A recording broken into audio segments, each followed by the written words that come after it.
Je commence à me demander où je suis.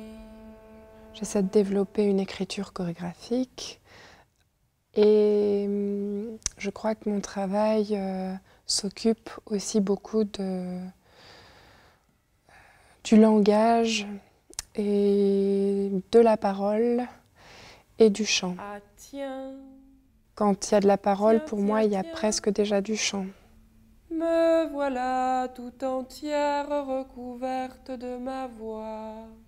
Par mes études, par mon parcours scolaire, puis universitaire, la littérature a pris beaucoup de place.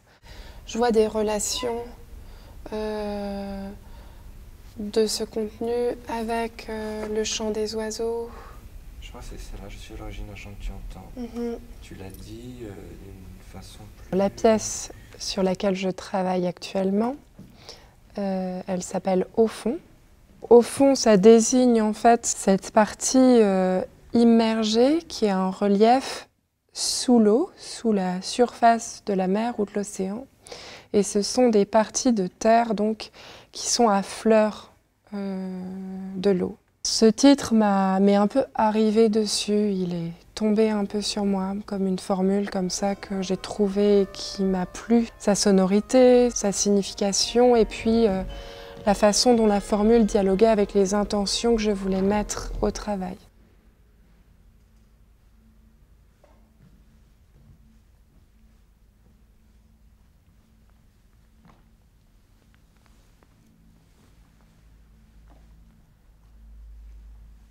J'avais en fait le fantasme premier de faire une pièce, un solo, que j'interprète, derrière un tour de potier, en donnant une grande place à la gestuelle de cette pratique, qui est la pratique de la céramique, et en donnant aussi une grande place à la parole et au chant.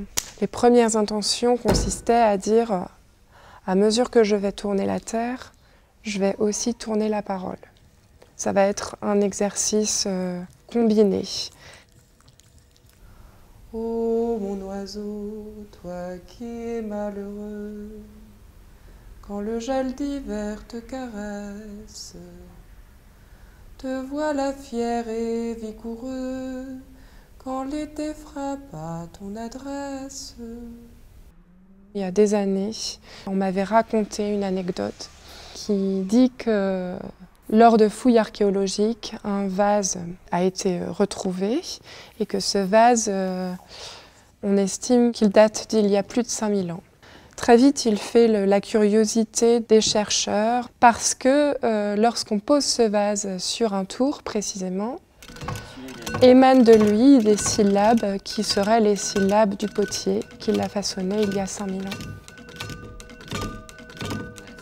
Cette histoire merveilleuse, elle a fait son chemin, puis elle revenait très souvent en moi comme une petite fable en fait. De la terre me parvient une parole que je suis en train de lire et que je vais prononcer.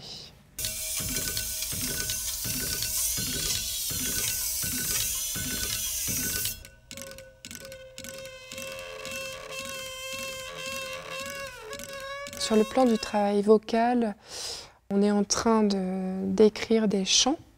On a beaucoup improvisé d'après des poèmes d'une femme poète qui est aussi paysanne. Cette femme s'appelait Marcelle Delpastre. Pour l'instant, on en est à choisir des mélodies de chants traditionnels, des mélodies existantes, et à réécrire des paroles sur ces mélodies existantes. À l'endroit de ma bouche commence un paysage, et dans ce paysage commencent mes yeux. La poésie a toujours eu beaucoup de place dans mes études et dans mon travail. J'ai fait une formation à Berlin qui est un master qui s'appelle SODA, Solo Dance Authorship. J'ai écrit une pièce, c'était en solo, qui s'appelle Pathfinder's Rhapsody. J'ai écrit Chant Constant, qui est un peu ma première pièce, et donc au fond arrive à la suite.